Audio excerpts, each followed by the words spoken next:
What's going on, guys? This is Eric with HustlePaintball.com. Simon Stevens of Inception Designs has two brand new mounting systems for your GoPro Hero camera. But before I go into it, I just want to show you what the only option we had as far as using a GoPro on your gun or on your barrel or anything. This is the seat post mount, and as you can see, it's big, it's bulky, it's got knobs, it's kind of hard to look around. Especially when you're trying to shoot at somebody. And for this example, you know, you've got a pump handle. So if you're trying to change hands, you can easily knock it, move it out of the way. I mean, I just hit it, you know. It's just not very good. But in GoPro's defense, it is just an overall general mount. It's a seat post mount, typically for bicyclists or handlebar mounts or motorcycle racing. I know I used mine for when I used to race. But for this application, I'd have to move it further off the barrel, which causes your gun to be more nose heavy. It's just not an ideal mount. But for 3 years, it was the only choice that we had. This, on the other hand, is the Apache barrel mount from Inception Designs. This one, I'm just going to show you real quick here. Just slides on. I'm going to put it right about there. And as you can see, it's very slim, very sleek, very low profile, doesn't get in your way. I mean, you could play with this no matter what kind of setup, what kind of gun you have. And the way it works is all it is just a ring with a silicone pad on the inside of it. And on the opposite side, it's 3M adhesive, so it's stuck in there. And you know, if you were to ever wear it out by putting it on, putting it back on to your barrel often, like every Saturday or Sunday or whatever, they also include a replacement for you. So just in case it gets all gnarly and gummed up or whatever, you can actually replace it and keep it. And the best thing about it is that it's kind of sticky, kind of spongy. So when you put it on your barrel, it's not going to scratch anything or mar anything up. Or not going to leave any residue at all either. But if you do replace this, you're going to want to start it behind the gap and end it before the gap. If you go the opposite way, where it covers up the gap inside, when you go to tighten it down, it's going to bunch up, kind of bind up, and it's not going to sit on your barrel very well. It's going to cause it to kind of bind and just not work. But one thing, a cool trick about this, for you guys that have fatter barrels, and if you were to pick this up, you'd want to take the screw out, flip it around, and with like a quarter or a nickel or a dime or anything metal that's thin enough to slide this in between this open slot right here. In this case, I've got a box cutter or razor that we use for our shipping department.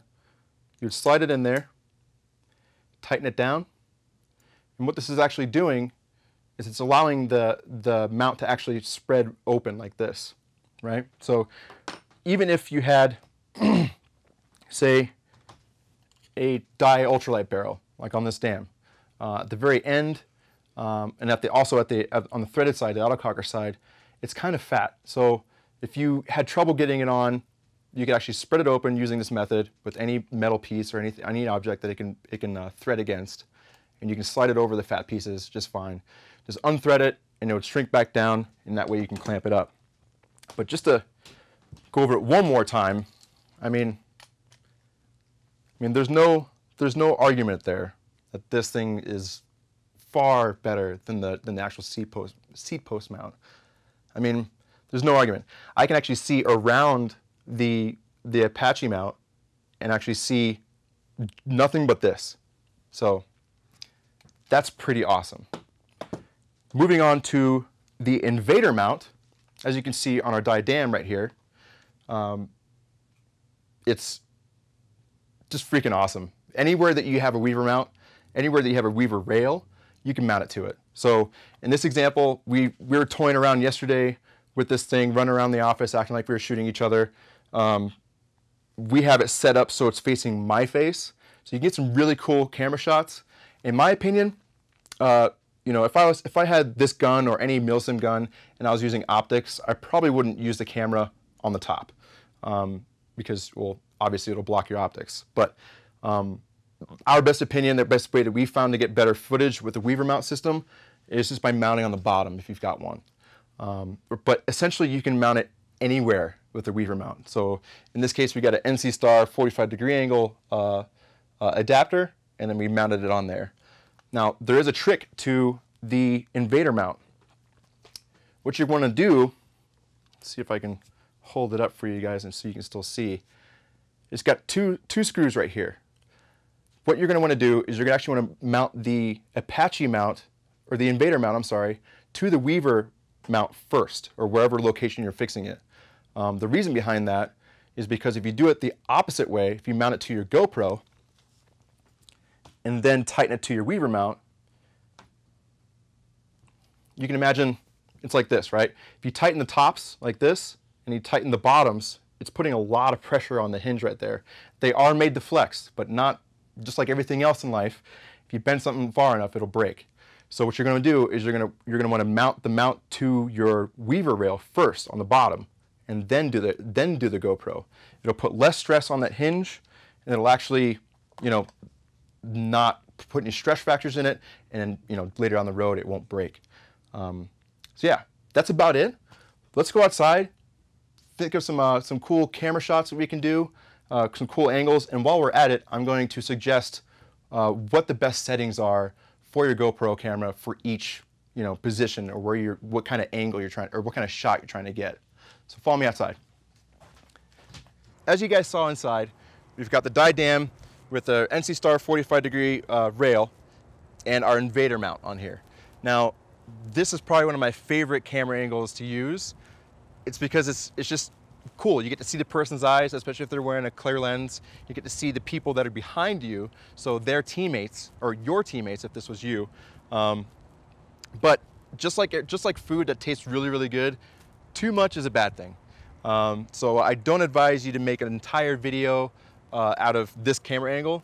Just use the splices of this camera angle and put it in tasteful spots.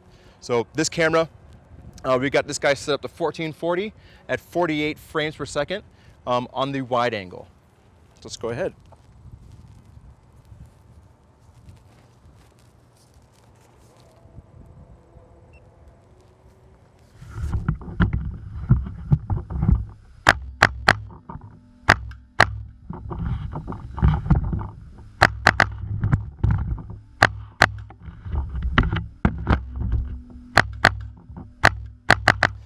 So now we've got the Invader mount on the bottom rail here.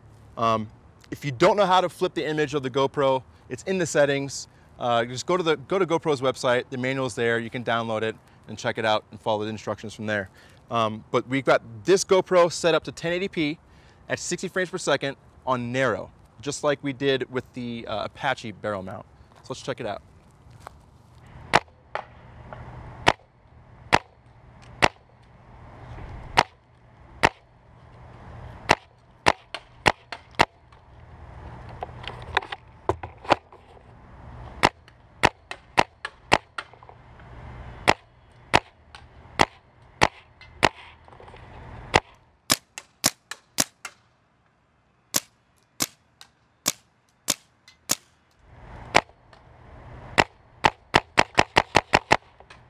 So you saw both camera angles. Both are pretty cool. If we had more GoPros that we could actually use, I would put one here, put one here, put one forward, put one down, whatever, looking at the mag, whatever. You can get really creative, especially if you have a lot of GoPros, or if you and your buddies have a lot of GoPros, you want to make a video. So with all these different camera angles and, you know, some time editing, you know, you could come up with something like this.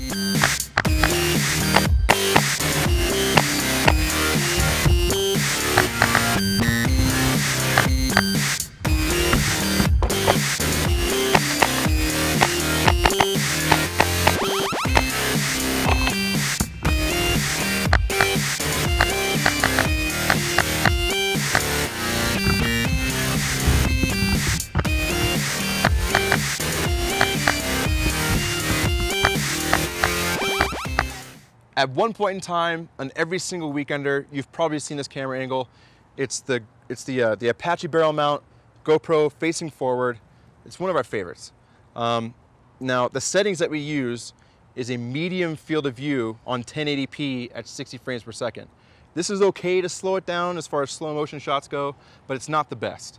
The reason why we use medium is because when you have the wide angle, which is the fisheye, you can see the entire battlefield, right, when you have your gun up, but at the same time, you can't exactly see who you're shooting. You can tell that you're shooting over there, but you can't actually see the person that you're shooting at.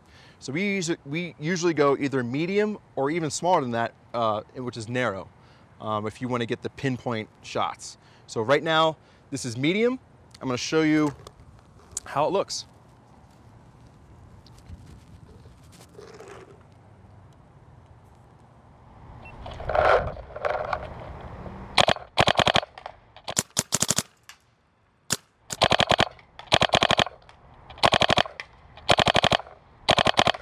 And now we're going to go 1080p, 60 frames per second on the narrow vision of, or field of view.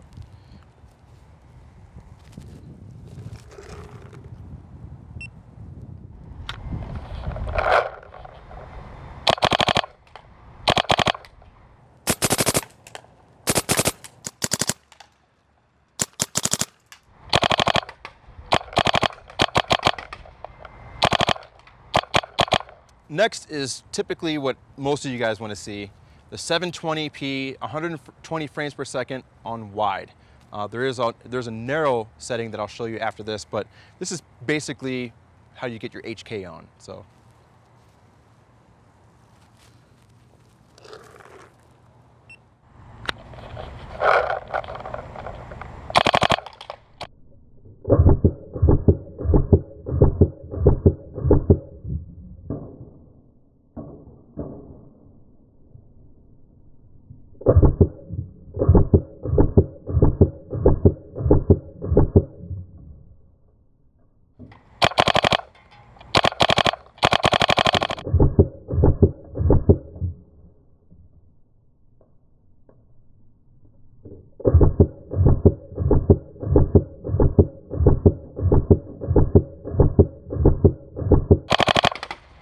Now for the 720p, 120 frames per second on narrow.